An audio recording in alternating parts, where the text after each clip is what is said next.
This is the Global News Podcast from the BBC World Service. I'm Andrew Peach, and in the early hours of Saturday the 19th of June, these are our main stories. Iranians have gone to the polls to elect a new president. A former Liberian rebel commander has been sentenced to 20 years in prison by a Swiss court for war crimes.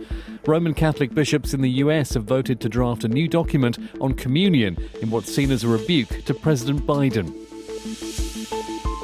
Also in this podcast, the couple in Ukraine who tried to bring themselves closer together using handcuffs. We used to have to discuss every movement, whether it was brushing our teeth or washing.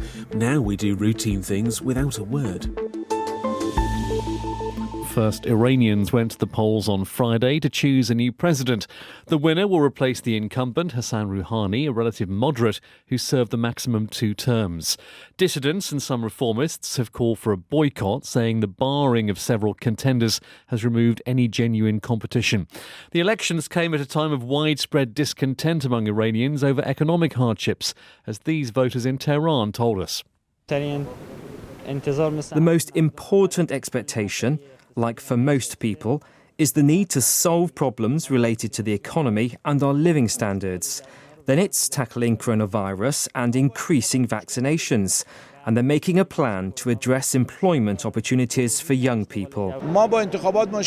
We don't have an issue with the conduct of elections, and we don't have a problem with the country and the regime, but the state of the economy has been hard for the people of Iran. The economic problems should have ended somehow. The hours of voting were extended many times during the day. I've been hearing more from our chief international correspondent, Lise Doucette. Voter turnout has long been viewed as a barometer of faith and legitimacy in the Islamic Republic. And traditionally, voter turnout has been very high. In the last elections, which Hassan Rouhani, the reformist president, won, giving him a second term, the turnout was around 73%. And it was widely seen as a vote by the Iranian people to continue policies to keep opening up to the world. This time, even the machinery of the Islamic Republic have been saying that the voting turnout is going to be around high 30s, around 40%. But it's so interesting in a time of social media how, ironically, so much more information, but so much more disinformation. Those who support the Islamic Republic are putting photos showing how long the lines are of people to vote. Those who are critics, if not outright opponents of the Islamic Republic, are showing empty voting stations and no queues in line. We'll have to wait and see what the formal official numbers are for the turnout. Because extended voting in many parts of the world will mean a lot of people want to vote. Exactly. But certainly some people in Iran are saying, no, they're just trying to get the turnout to a reasonable, respectable level this time. Exactly, because it will be seen as a judgment on the legitimacy of this vote. When there is a replacement for Hassan Rouhani, what's in the inbox? What will whoever is elected have facing them as challenges, Lee? What we're looking for, first of all, to see if any of the 4 candidates gets more than 50% to avoid a second round runoff.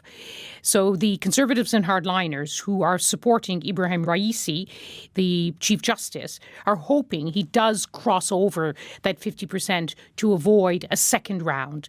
Now, I have to say, having covered many elections in the past, Iranian elections, for all the restrictions, after all, the candidates, those allowed to run, are chosen by an unelected council, a guardian's council of 12 jurists.